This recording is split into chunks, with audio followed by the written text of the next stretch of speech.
ধর্ম হোক যার যার, বড় মা সবার। এই ট্যাগলাইনটাই হচ্ছে আজকের ভিডিও শুরুর একদম ইউএসপি। কারণ আমি আজকে যাচ্ছি নৈহাটি বড় মায়ের কাছে। অনেক দিনের ইচ্ছা ছিল আমার যাওয়ার এবং গিয়ে পুজো দেওয়ার। অনেকবার গিয়েও ফিরে এসেছি, তাই আজকে আমি এবং আমার বাবা মা মনস্থির করে একদম ভোরবেলা বেরিয়ে পড়েছি। এখন আছি ট্রেনে। আমরা খুব শীঘ্রই পৌঁছে যাব নৈহাটিতে, এবং নৈহাটি নেমে কেমন করে কি পুজো দেবো সবই তোমাদের সঙ্গে শেয়ার করব। সচরাচর ট্রেনে ওঠা হয় না, অনেক দিন পর ট্রেনে উঠেছি, তাই তোমাদের সঙ্গে ট্রেনের একটু সফর আমি টাইম নিয়েই শেয়ার করছি। শিয়ালদা থেকে আমরা কল্যাণী সীমান্ত লোকাল ধরে 1 ঘন্টার সফর অতিক্রম করে এসে পৌঁছালাম নৈহাটি।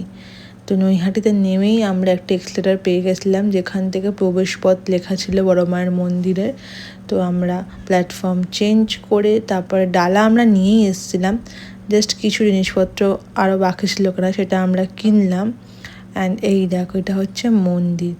এবারে তোমরা দেখবে লাইন, মানে লাইন কাকে বলে। আমি শুনেছিলাম যে অনেক ভোর থেকে নাকি লাইন পড়ে, তো আজকে চোখে দেখেও নিলাম। আর সচরাচর প্রত্যেক দিন এতটা লাইন পড়ে না। আজকে ছিল রাস পূর্ণিমা, যেটা আমরা জানতাম না, এবং না জেনে একটা শুভ দিনেই আমরা পুজো দিতে চলে এসেছি। যখন প্রথমে হেঁটে হেঁটে যাচ্ছিলাম লাইনটার শেষ প্রান্তে, তখন লাইন আর শেষ হচ্ছে না। প্রায় 6 থেকে 8 হাজার লোকের পিছনে আমরা ছিলাম। 2 থেকে 2.5 ঘন্টা লাইন দেওয়ার পর মায়ের মূর্তি বা মাকে দেখার পর যে তৃপ্তি, সেটাই হচ্ছে বড় পাওয়া। এবং একটা কথা না বললেই নয়, এই বড় মায়ের মন্দিরে যে কমিটিগণ রয়েছে তাদের ব্যবস্থাপনা খুবই ভালো, তাদের অ্যারেঞ্জমেন্টও খুব ভালো। লাইন কিন্তু ক্রমশ এগিয়ে চলেছে, না তো আমরা আজকে পুজো দিতে পারতাম না। এবং আমাদের পিছনেও রয়েছে হাজার হাজার লোক পুজো দেওয়ার জন্য। ঢুকে পড়েছি মন্দিরে আমরা। এই যে সেই বড় মা, জয় বড় মা। তো অবশেষে আমরা বড় মায়ের কাছে পৌঁছেই গেলাম। তো এই 3 মিনিটের ভিডিওর মধ্যে আমরা 2.5 ঘন্টার এই কষ্টটা তোমাদের বোঝাতে পারবো না যে কতটা কষ্ট হয়েছে লাইনে দাঁড়াতে। তো যাই হোক, সব কষ্টই এইখানে এসে মিলিয়ে যায়।